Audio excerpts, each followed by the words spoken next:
boa noite. Estamos começando o programa em off de hoje e vamos conversar com o presidente estadual do PDT e prefeito de Caruaru, José Queiroz, que está conosco. Prefeito, muito obrigado pelo seu atendimento ao convite da nossa produção. E eu começaria com a questão nacional, a política nacional. Como é que está o PDT hoje no Congresso? Como é que o partido está se articulando? Enfim, hoje o PDT é um partido de presença no Congresso Nacional?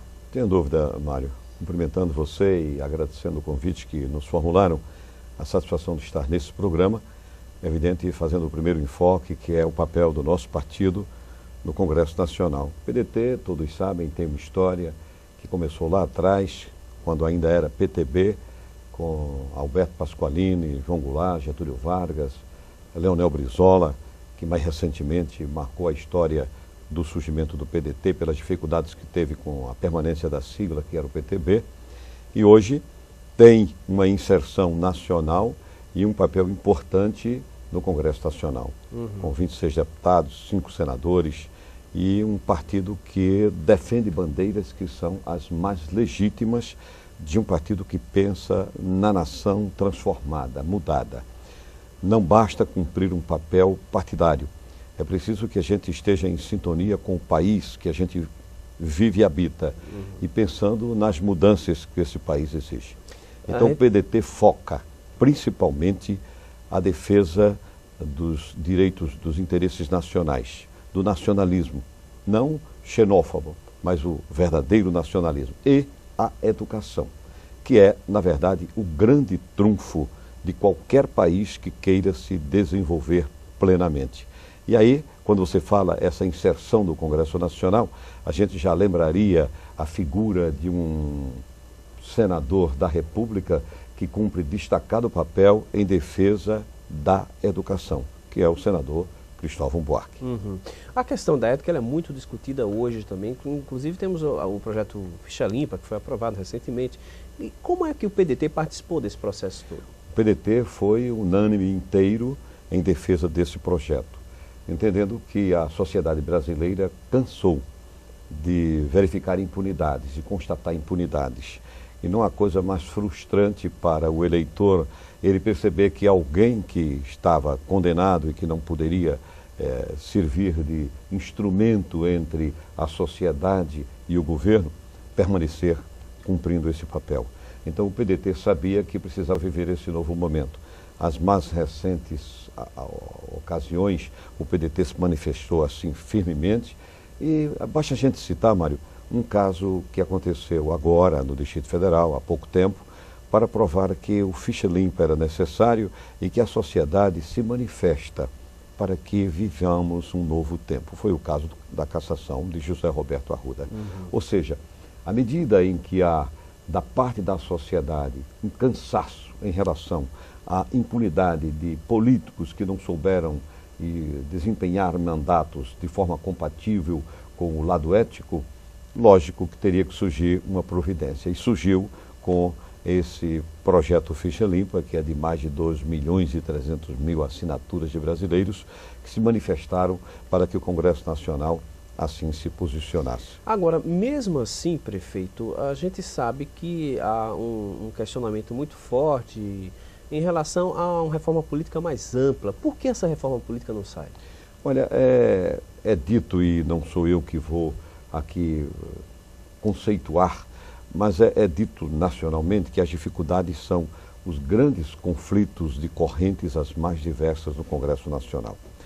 Basta citar a Câmara dos Deputados, 513 deputados, para você chegar a um consenso de uma reforma política que contraria interesses, para você perceber que não é difícil, não é fácil arrancar-se uma maioria favorável a uma reforma política mais profunda.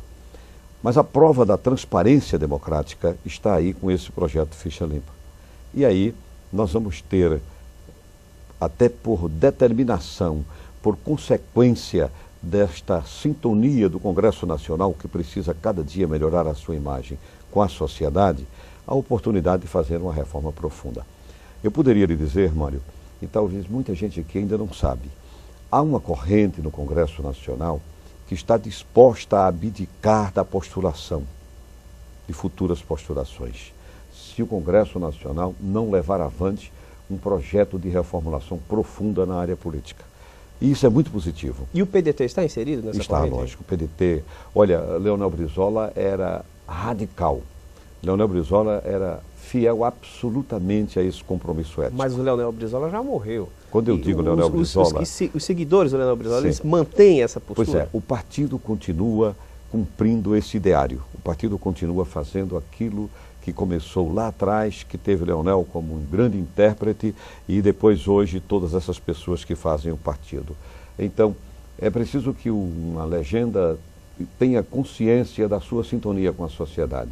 Por isso, a questão da fidelidade, a questão da ética, são coisas que o PDT não abre mão. Tanto que quando alguém é candidato, como está acontecendo agora com a inscrição de candidaturas, os postulantes têm que assinar uma declaração, primeiro do compromisso dos postulados que o PDT defende no seu estatuto e depois de dizer o mandato é do partido, porque aí você vincula o candidato com o seu mandato ao partido para o cumprimento dos seus ideários. Então eu lhe digo, o PDT é um defensor intransigente da ética e também da fidelidade política. Na questão específica desse ficha limpa, existia uma polêmica em relação à questão da condenação primeira, segunda instância.